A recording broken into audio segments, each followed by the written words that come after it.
Hello, everyone, and welcome to another amazing episode of the Boomer Millennial Process. Hi. Oh. Ooh, okay. We should get some theme music one of these days. Yeah. But this week we have a little bit different. He says week when it's supposed to be month. Well, yeah. Well, I mean, welcome to June. Yeah. Our last one was in April. We missed a month. Sorry. Stuff happens. Life goes on. Life happens. Part of it was I was working. He's still working. I recently fully retired, so made life a little simpler for me, not for him. Yeah, I still work full time and have 3 kids. So, but this month our topic is leaders versus managers. The important distinction. So, we have a little bit of stuff to go over with y'all. So to start, I think what we'll do, I will read the definition of a manager, and after I read the definition of a manager, you can read the definition of a leader, and we can just use that as a jumping off point. Okay. So this is the dictionary definition. Manager, noun. One who handles, controls, or directs especially. One who directs a business or other enterprise. One who controls resources and expenditures as of a household. One who is in charge of the business affairs of an entertainer. One who is in charge of the training and performance of an athlete or team. A student who is in charge of the equipment and records of a school or college team. One who manages, a conductor or director. Or a person who conducts business or household affairs with economy and frugality, a good economist. And that's every single definition. That's every version of it. And here we go with leader. Leader is a noun. One that leads or guides. One who is in charge or in command of others. One who heads a political party or organization. One who has influence or power, especially of political nature. A conductor, especially of an orchestra, band, or choral group. Choir. Well, it says choral. It says choir and choral. I see it. Interchangeable. The principal performer in an orchestral section or a group. And number 7, the foremost animals such as a horse or a dog in a harnessed team. The leader of the pack. Yeah. So there are some of those that actually kind of overlap a little bit, especially when it came to the orchestra thing. Well, I think the only one that kind of overlapped was a conductor, especially of an orchestra, band, or choral group, and the other one is one who manages a conductor or director. And in quotes, it says the manager of a theater. Yeah. But in knowing now having the definitions of the 2 words, it's more so the ideas of both that kind of got me on this topic for this month was the difference between how the subordinates see the difference between management and leadership. So, like, I know from personal experience, I've had supervisors throughout the years that you can't go piss without them wanting to know how long you're going to be in the bathroom because you're not where you're supposed to be. Or where they want you to be. Yeah. But in their mind, that's where you're supposed to be. But I've also had supervisors and stuff in the past that have been, hey, we understand that this is a situation, but rather than coming to us with the problem, how about you go ahead and come to us with a possible solution and we'll work through it, basically giving you the chance to adapt and grow rather than just, hey, this is the issue. Okay, this is what you're going to do. When I was in the Air National Guard, that's how they had to. Don't come with me with a problem. Come to me with a problem and a solution, or if possible, multiple solutions. And I've always thought that that was the best thought process, was rather than here's this problem. I know 7, 8 ways we can go about this, but due to the history of how you have been with how this stuff goes, I'm going to present to you the problem. And you're going to tell me what to do because that's just how that person works. Yeah. But then I've had the other end of the spectrum where it's, here is the problem I'm dealing with. Here are my thought processes on how we could fix this problem. Where do you think we fall in this spectrum? And having someone sitting there just bouncing ideas back and forth as a superior person. And for those that are following along at home, I've worked in law enforcement for the last decade. So it's most of my stuff is coming to talking to my sergeants, trying to come up with solutions to issues inside a correctional or court system issue. The other side of that coin is I spent 30 years in the military, plus working as a nurse in different hospitals with different managers and different manager different ways people actually did their managerial jobs. So we've had experience with leaders and managers. Some managers are good leaders. Some good managers are good leaders. Some managers are piss poor leaders and piss poor managers too. I'm going to give you initials because I'm not going to put anyone on blast on the internet, but TC. Piss poor manager. Absolute shit leader. My last manager, when I was still working cardiology at the VA, she was a micromanager. You weren't. Not only did she want you to do the job, she would check with you every 10 minutes, make sure you're doing it her way. Yeah, and I mean that's how that sergeant was.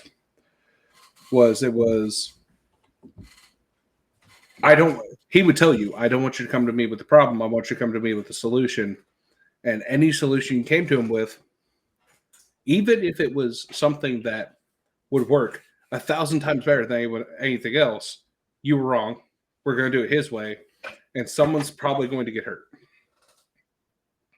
Well, the fact that I was a charge nurse for several years on the floor, and she would come to me with a situation. I said, okay, we'll take care of it. And she'd check with me in like 3-4 minutes. I'm like, have you taken care of this yet? I said, I haven't even gotten a hold of the person yet. I can't get a hold of the shift supervisor for the hospital yet to take care of the issue, but it'll get taken care of. It wasn't done her way at her speed, so it wasn't right. Yeah. And I'm about to say, that's the part that kills me is just that thought process of it has to be done a specific way. And that's something that I can honestly say, it goes back to the old adage of there's 1,000 ways to skin a cat. Yeah. Learned in an FTO class. That's field training officer for those at home. Field training officer, yeah. Don't allow law enforcement officers to list off ways to skin a cat. You will question the people that keep you safe. because there may have been a list that involved a vat of acid or a lawnmower. I like the bat of acid better than a lawnmower myself. Yeah, that one was real questionable for a moment. I was a little concerned about the mentality of the person that said that, and they still work for the same place I do. Wonderful officer, just questionable thought processes um, about apparently skinning cats. Doesn't like fat cats, not skinny cats, huh? Yeah, something like that. But whoop. Ding ding ding. Anything. But looking at these articles, you printed off a couple of articles for us to look at, plus what we've been looking at online. And I have found that part of the problem they have with managers and leaders, most leaders I've dealt with are natural born leaders, pretty much, which they dismiss in these lectures and lessons. And what is it they say here? A leader is a creator of positive, non-incremental change, and a manager is a what is it?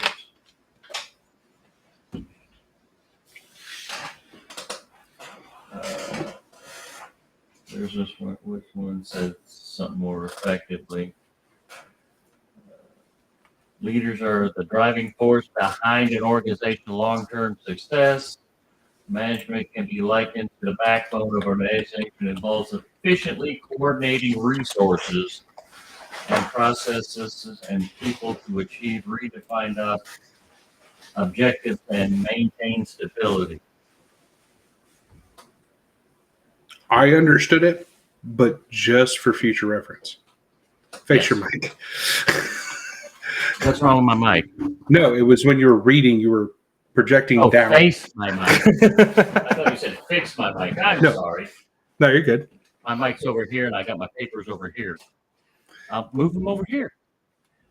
So the mic out of the way.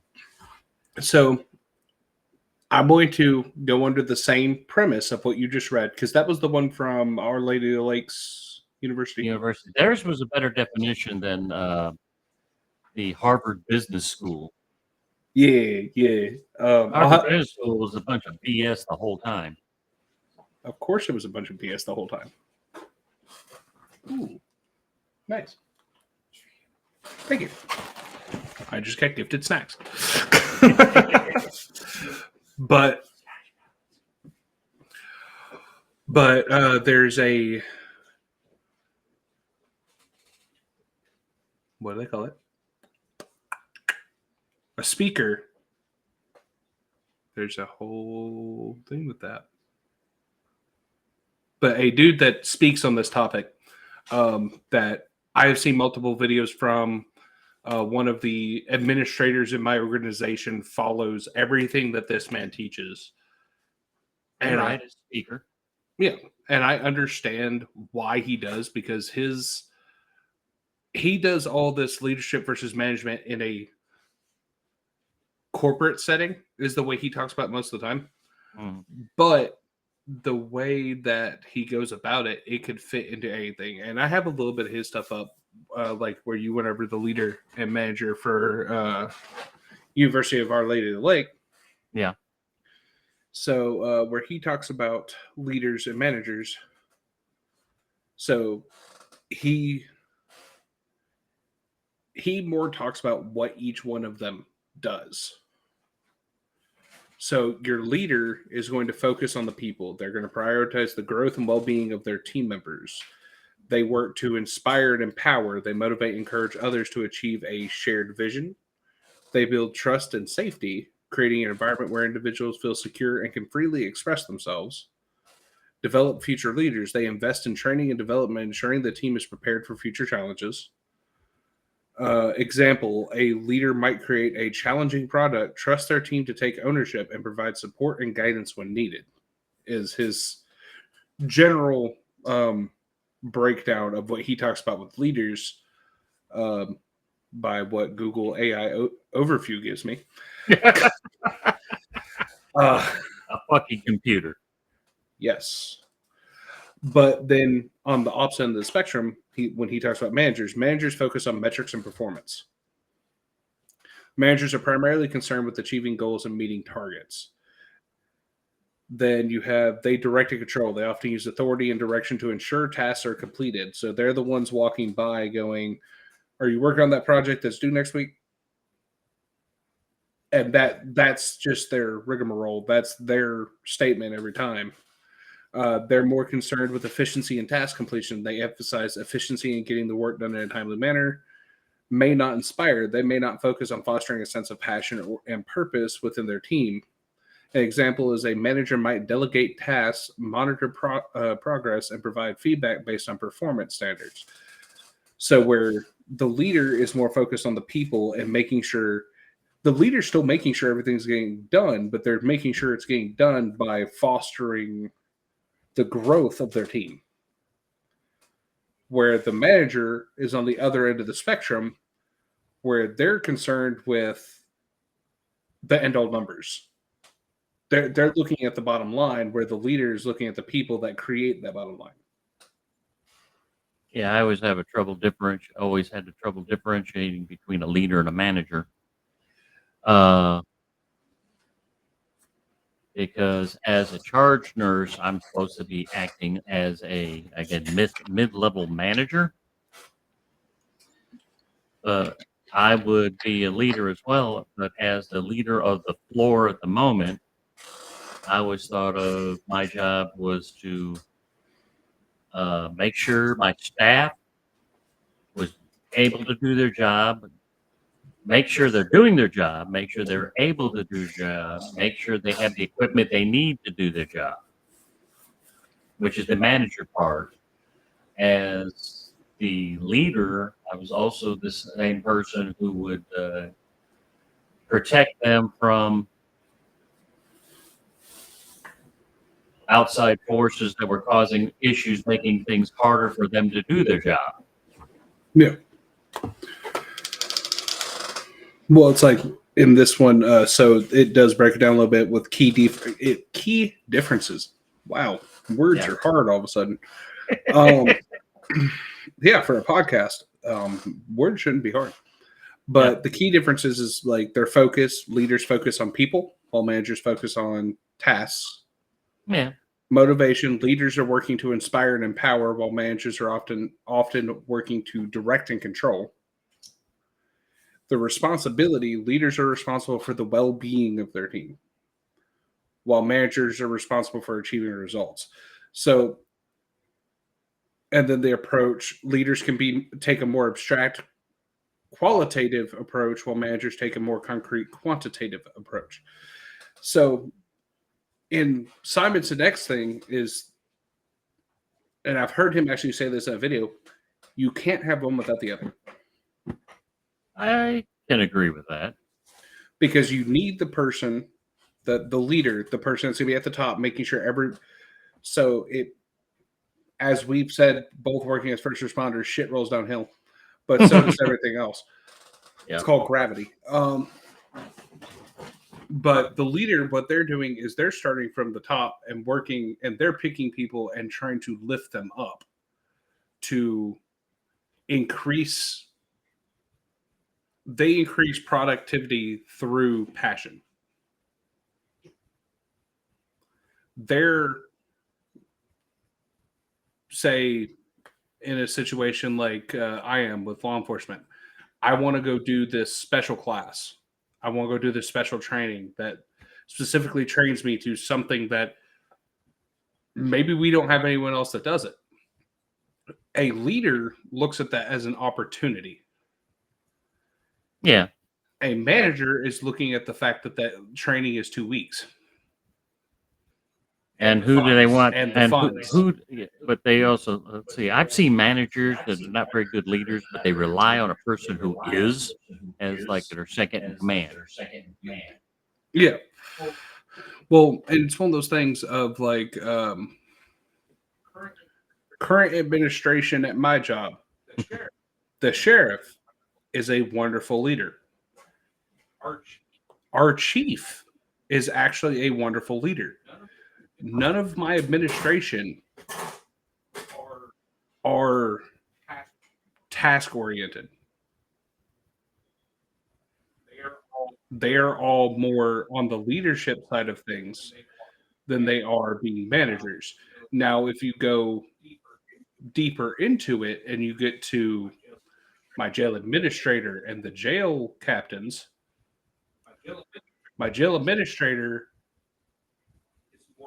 is more of a leadership style. A certain captain you hear me talk about a lot is a manager. And it's one of those things where I said one can't exist without the other, is because unfortunately, it all comes down to the thought process of the good cop, bad cop. Yeah. And a lot of times you get more with honey than you do vinegar, but you have to have both options available. The stick and the carrot. Yep.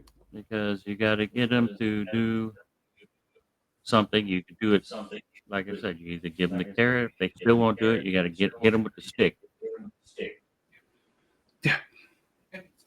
And it's one of those things of, like, I've seen both a lot of things. Let me see if I can actually do this. I say I've had managers that do 90% of the time they are just the carrot. I mean, just the stick. Yeah. And never get the carrot. And they wonder why staff quit. Yeah. I mean, when we were looking at this stuff, I wrote down a couple of examples here, like when you and I were in karate training. We were leaders because we knew what the goal was. We were training as well. We were testing as well. So we encouraged our teammates as we were doing it. Come on, let's go do this. We gotta get this done. Yeah. I'm going to play a little blurb from Simon Sinek.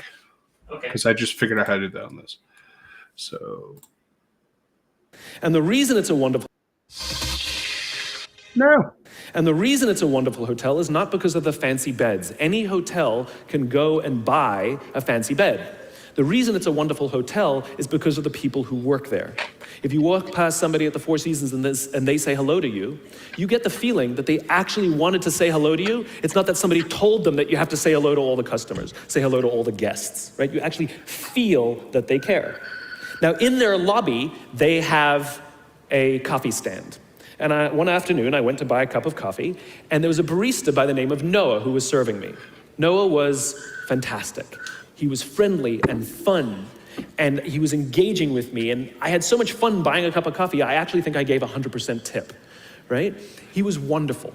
So as is my nature, I asked Noah, do you like your job?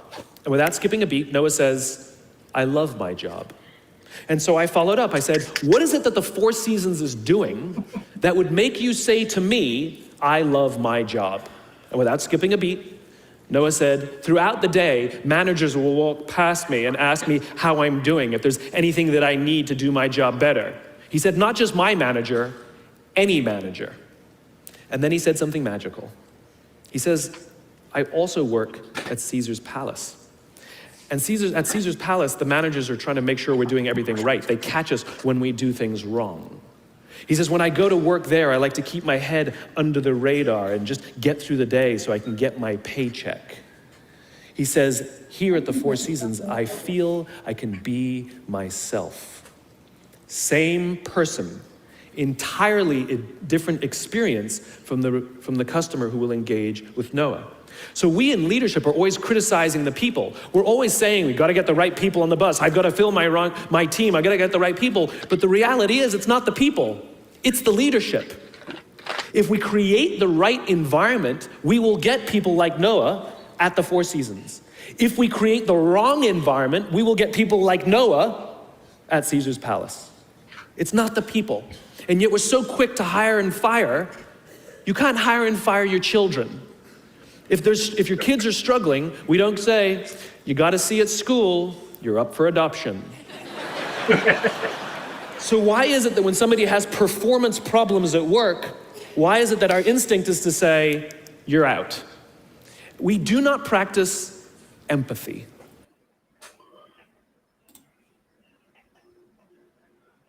That was very good.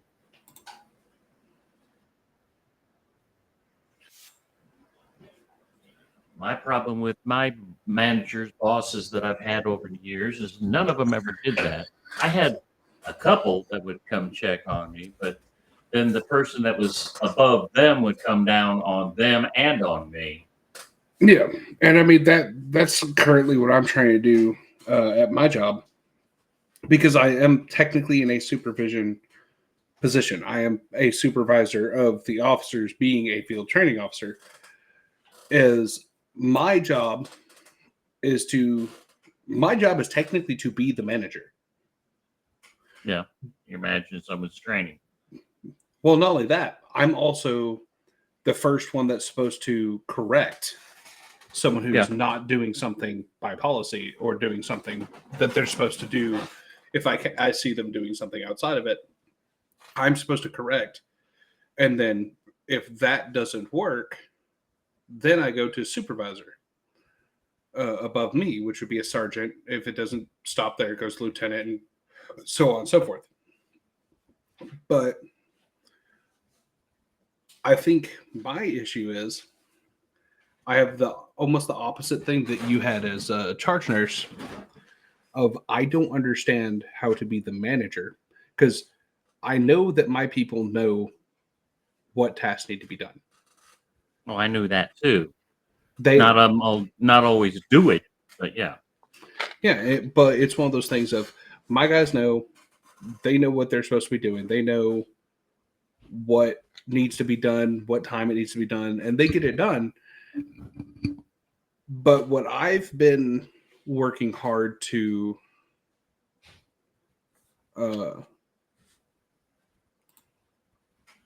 try and cultivate is I've been trying to cultivate an environment rather than being the one that's making sure tasks are getting done and making sure that everyone has their security rounds up to date, that they're doing head count properly, that they're doing all the normal BS that's required.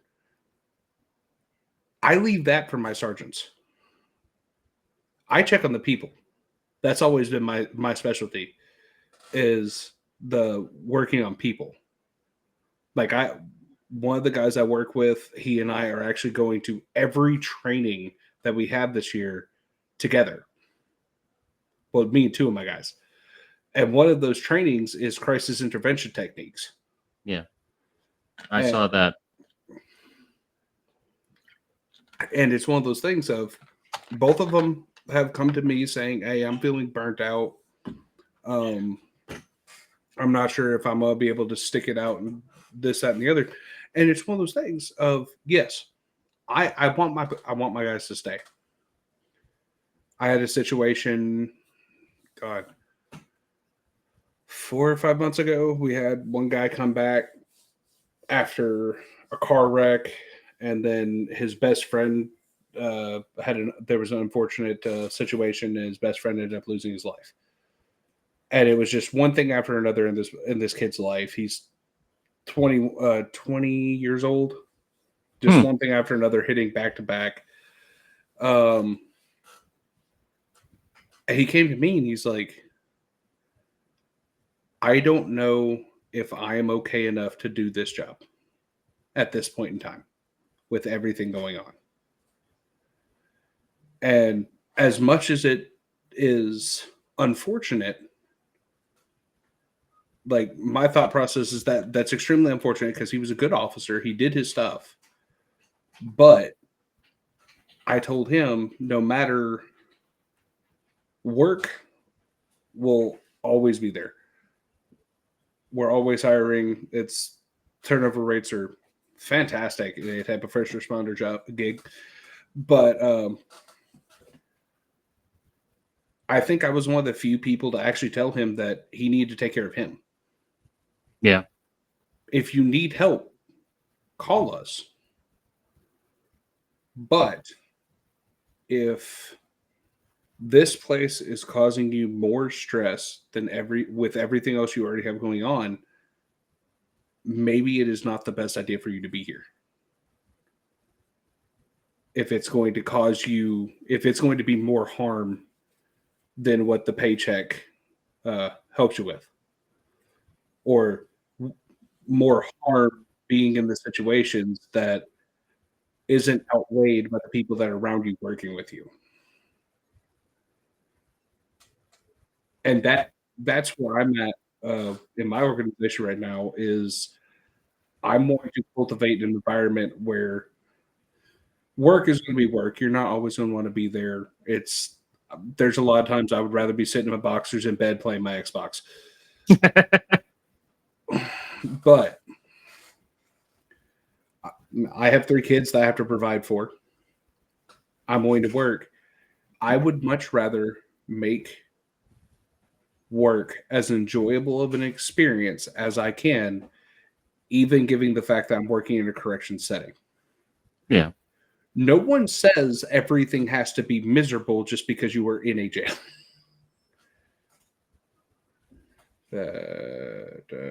And from what I've heard you talk about, unfortunately, some of the administrators, managers that are not the corrections officers are trying to make life more comfortable for the inmates to Yes.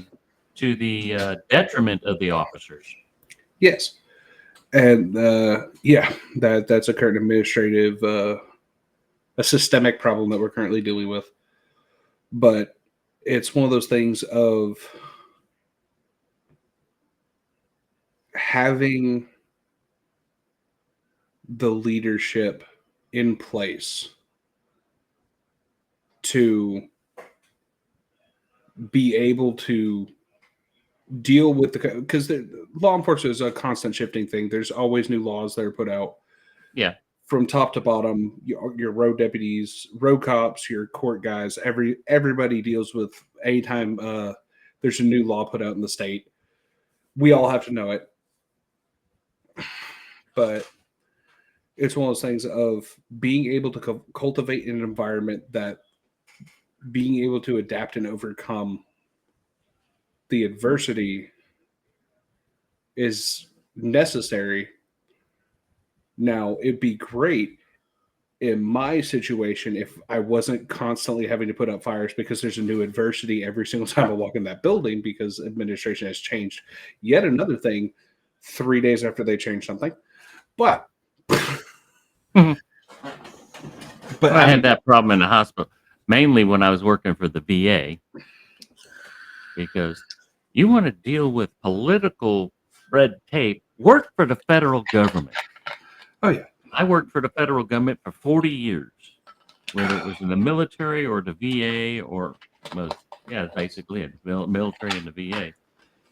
And for those 40 years, Uncle Sam had a stamp that said property of on your ass. Pretty much. And then a couple of years ago, I said no. Yeah. But they would have that as well. I thought of something while you were talking there, but I forgot what it was. All right. 1 second. I'm my phone. Talking.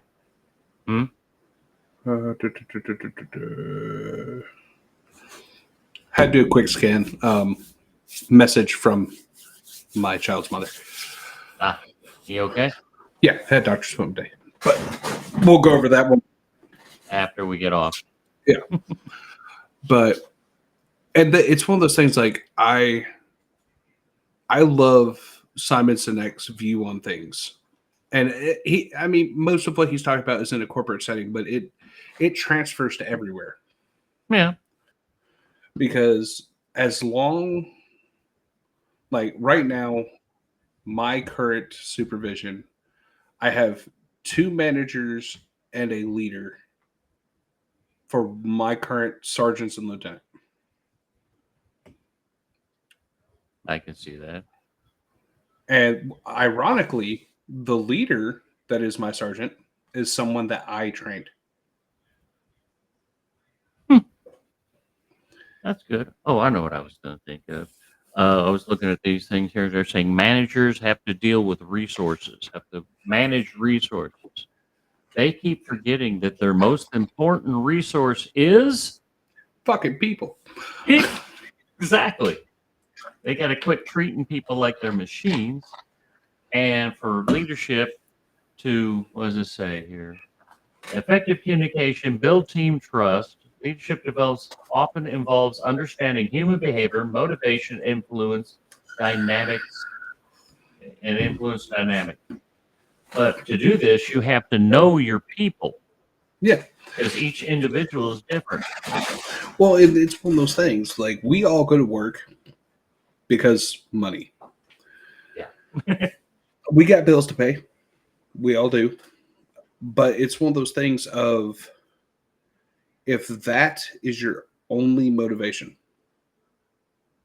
especially working in the career fields that we worked, that you worked and I currently work, if your only motivation is to get a paycheck in our career fields, you're doing it Shit, right. I was in the wrong line of work. Yeah. If my only motivation was to go to work and get a paycheck, law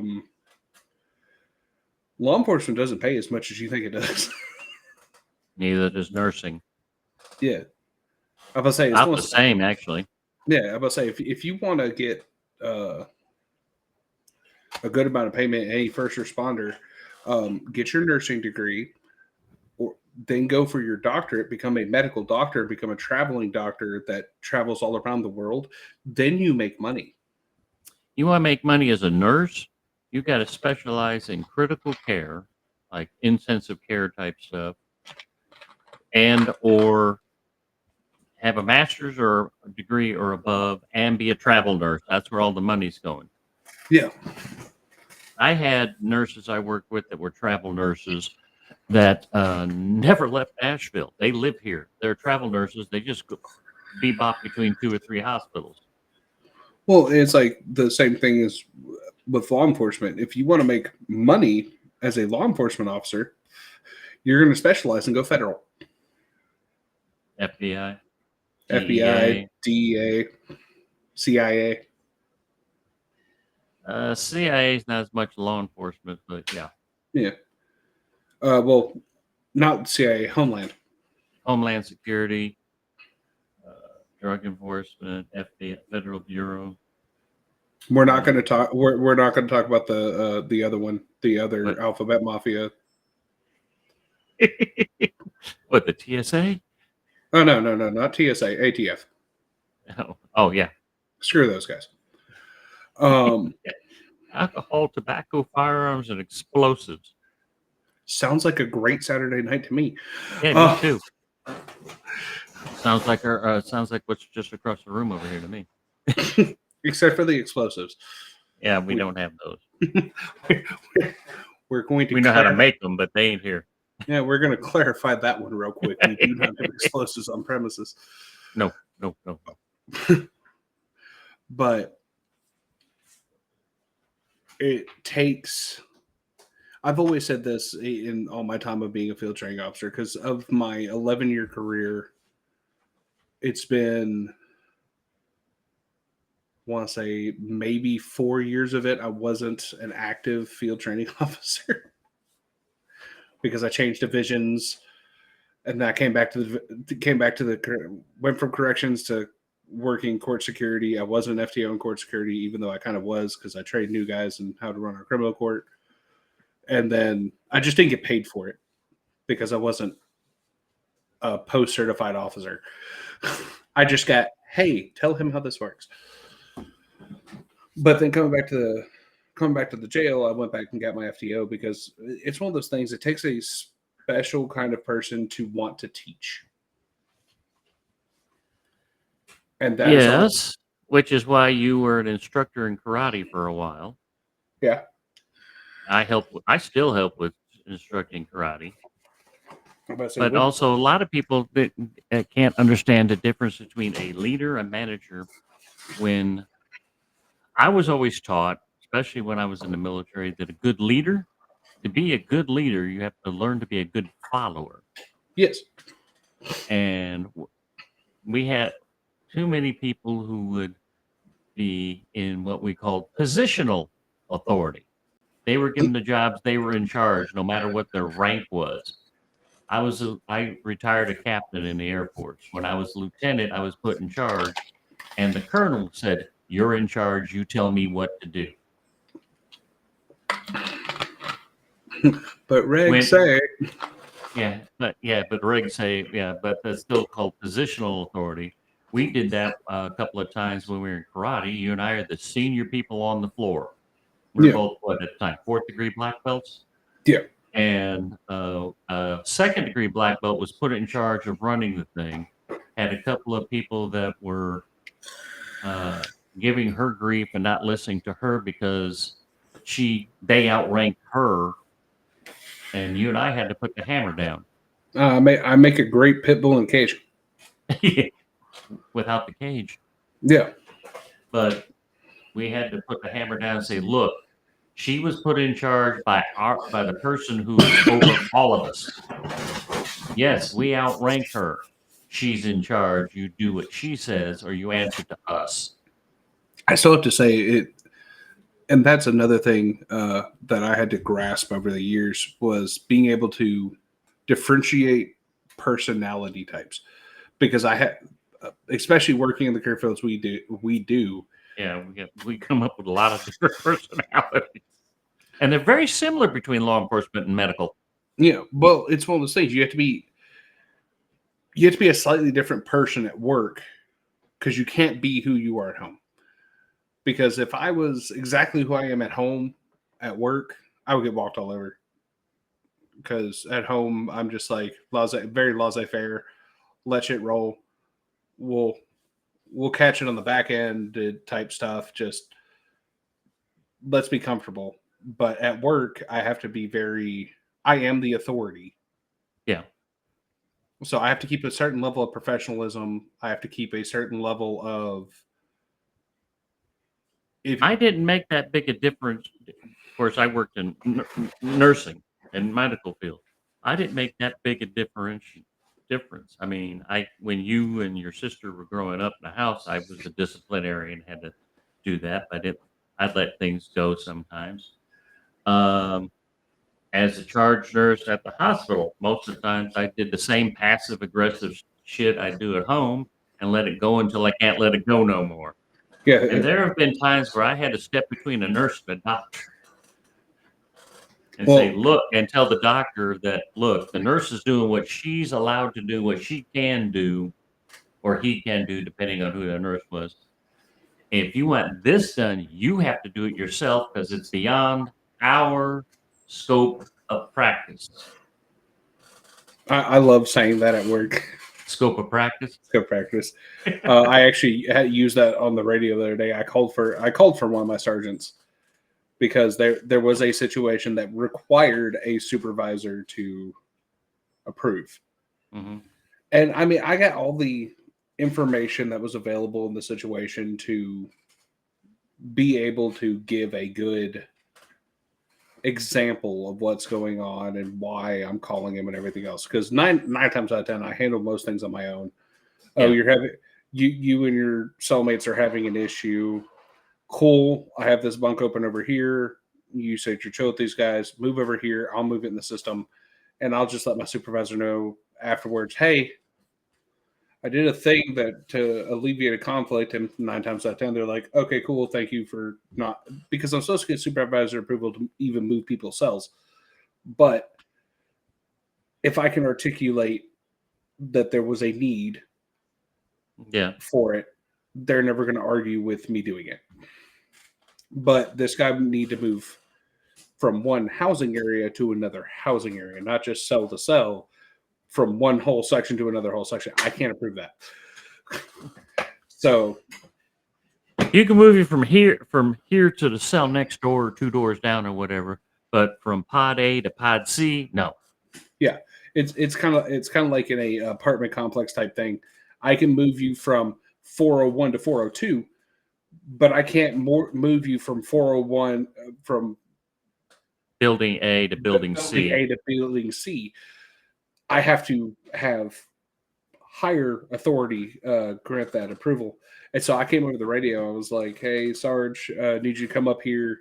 I have a situation that has become quickly gone outside my scope of practice."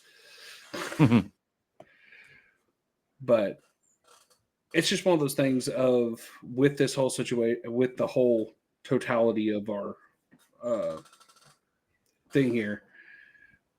I named this leader versus manager, and it's one of those things. I don't think there's less of a versus the more you look into things.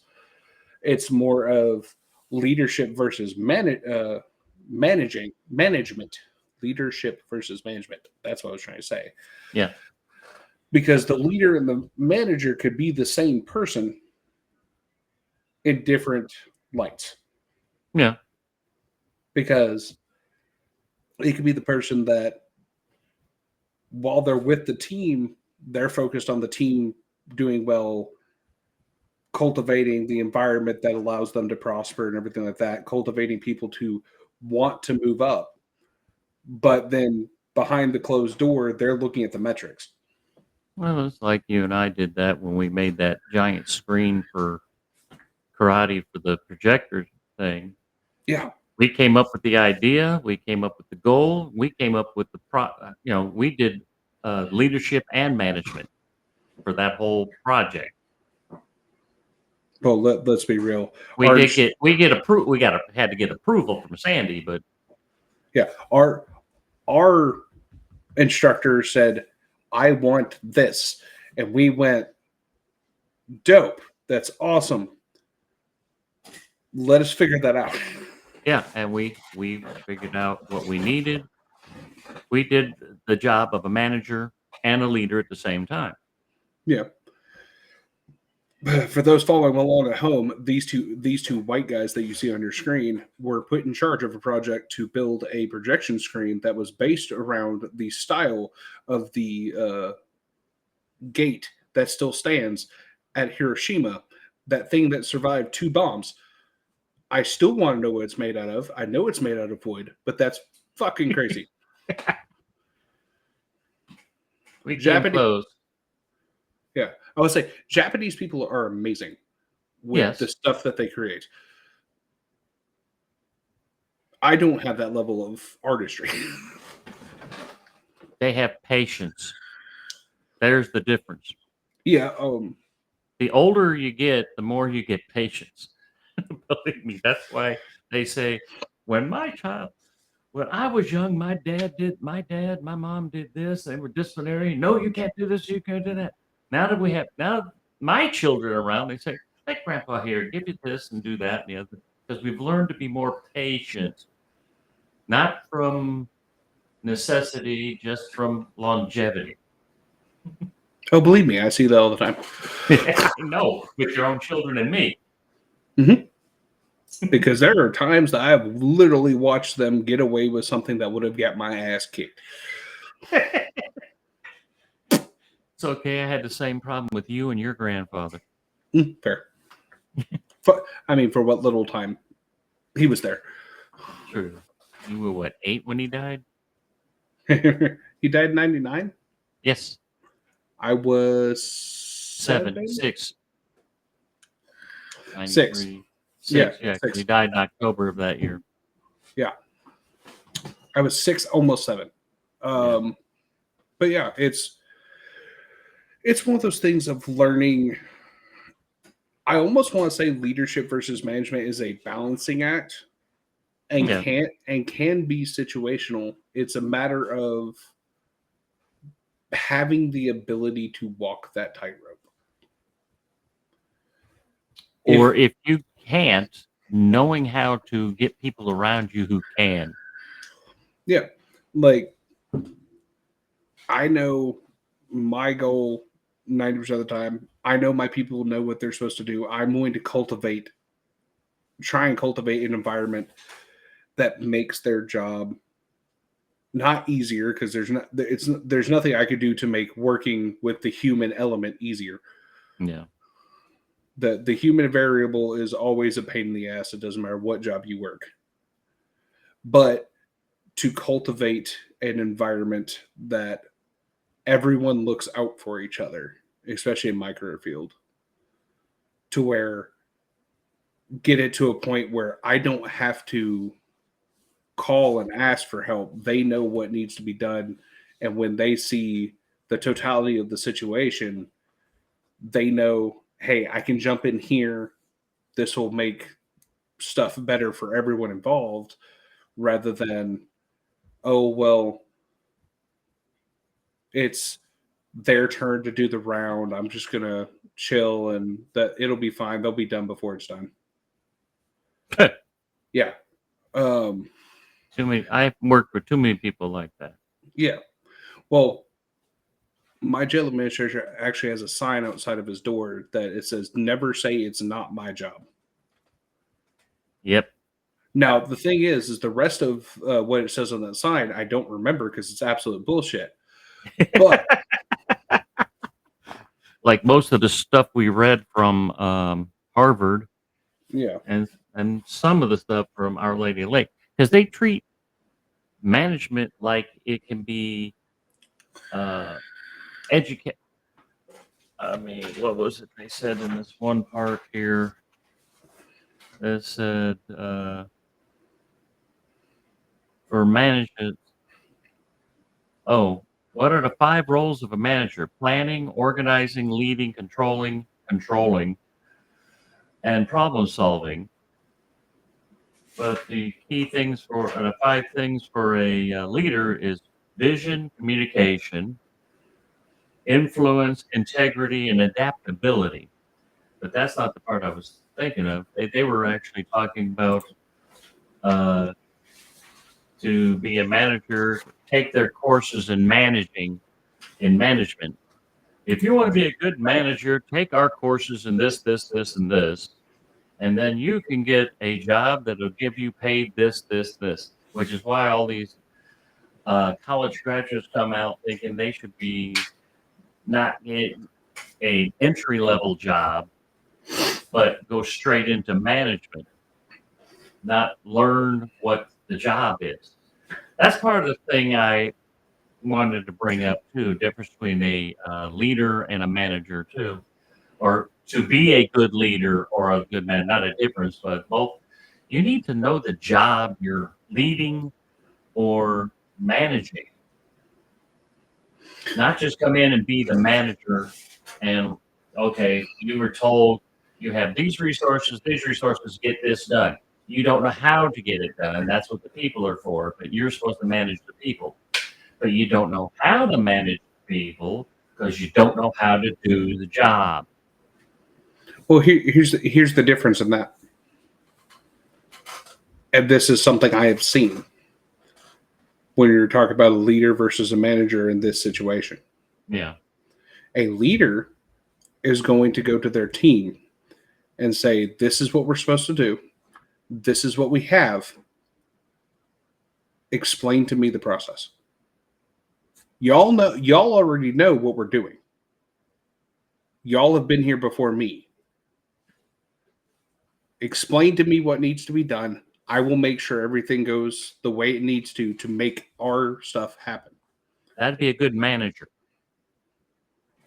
That would be a good manager, a great manager. Now, for a leader, the leader has to be inspire them, and you have to work your way up to leadership.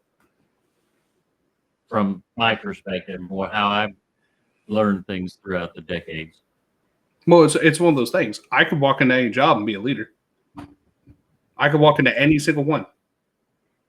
Yeah. And it has nothing to do with what my job title is. Which is why I was when I took that PRN job at the local hospital here last year. What was it? I worked basically 5 days a month, or 5 days a 6-week period. So I worked basically 1 weekend a month until this year when I tried to do the 5 shifts in a row. And I came in one day and they said, "You're a charge nurse." I was like, "Excuse me? I'm not. I'm not qualified to be the charge nurse here. I've been here all of 3 months, and of those 3 months, I've worked 15 days." Yeah, but it's one of those things of, as we've talked about for the last 55 minutes, a leader is focused on the people. And that's what I tried to be. Yeah. And it's one of those things of, say you have someone that graduated with a business degree, they get put in a management position in a corporate office. They don't know their ass from a hole in the ground. Correct. The difference is going to be between management and leadership in that situation is asking the question Yes. of their team. True. This, I understand this is our project. This is what we need to get done. I was placed in this position as team lead. I don't know how this is supposed to be done. Y'all have been here. Y'all know how this is supposed to be done. Help me help you. Tell me what needs to be done, and I will make sure everything is facilitated, and I will cultivate the situation to where we can get it done and become better for it. The manager, the management side of that would be the one that comes in, gets, this is your project, this is your resources. Okay, they're looking at someone higher up. How do we need to do this? Well, it needs to be done this, and this. They're going to turn around to the team and go, this is our project. This is the resources. We need this, and this. These are our timelines for it. Get it done. And that's all they have to do with the team. Yeah. Except for the probably twice a day, every time they walk by, checking in, making sure that they're doing. But depending on the project, could be twice a day, could be once a week, or Yeah, but the only thing they're worried about is the project getting done and meeting the deadline. I mean, with jobs like yours and mine, it's once or twice a day or something like that. But I've seen projects where the timeline is you get started today, but you won't get halfway for like 6 months. Yeah, but it's one of those things like you saying jobs like mine and yours. I'm very unlikely to see any of my supervision at night unless they have a specific task that brings them to the area that I'm assigned. Yeah, same job, same thing at the hospital. So when I worked nights, when I saw any kind of management or supervisor of any kind, shift change in the morning. They would come in at 7 o'clock. I'd get off at 7:30. I wouldn't see them again until the next morning because they'd leave at 3, 4, 5 o'clock in the evening. I didn't get home and get to work till 7. Yeah. Well, I mean, that's like where I work. It's basically I'll see them if I go to the area that they are at, which as supervisor, they are not assigned to a specific area. Right. But if I go to where I know I'm going to find them, which one of them is going to be control, one of them is going to be in class because she's normally assigned to a position, and my lieutenant is normally in her office. Yeah. Which all 3 of those areas are nowhere near where I'm assigned. Yeah. But I might see one of my supervisors if they have to do legal mail pass and they have to come to the floor. Cool. You wonder why I get told when they come to the floor? What's that? Passing legal mail, I need this person, this person, this person from this spot. I get them out. And they're okay, time for me to go to the next floor. Mm-hmm. Very rarely do I ever get, are y'all okay? Do y'all need anything? Now, me, as the FTO, occasionally, I try at least once a night, hit every single post area and check on my people. I want to make sure they're okay, make sure that they can do the stuff that they need to do, that they're not in a situation that's has them backed into a wall. But I'm checking on the people where they're just like, this is my task. I do my task. I go back to this area to do next task. Yeah. But this has been a very interesting talk this week. I feel like we had a lot of. This was, I think, the first episode we've had a lot of personal stuff that we could get into with it. Yeah. Everything else has been more of a vague. Just our opinions kind of thing, as opposed to we had a little bit of personal examples, but not really. Yeah. But that does it for this month's episode of the Boomer Millennial Process. Always remember, there are no stupid questions. Just stupid answers. And we'll probably give them to you. Well, until next time, folks, I'm Josh. I'm the Millennial. I'm Joe. I'm the Boomer. And we will see you next time.